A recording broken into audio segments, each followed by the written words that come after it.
Ayan nga po, malapit nang maluto ang ginagawang inihaw ni Sir Taye para sa aming pananghalian ngayong linggo.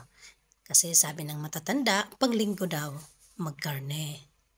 Yan ba talaga? Bless us, O Lord, and this thy gifts which we are about to receive from the bounty through Christ our Lord. Amen. Since linggo ngayon, may konting karne tayo na inihaw, may isda at may gulay pa rin. Tara na po, kain na tayo. Kainan na, ang sarap magkamay.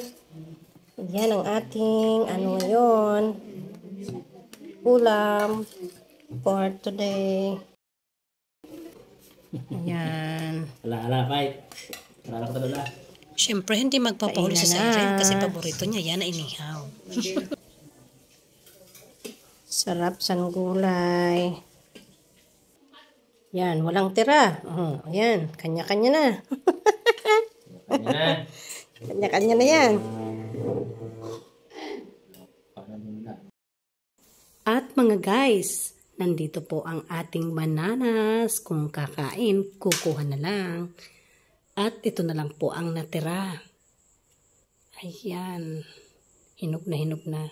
So that's all for today. Thanks for watching.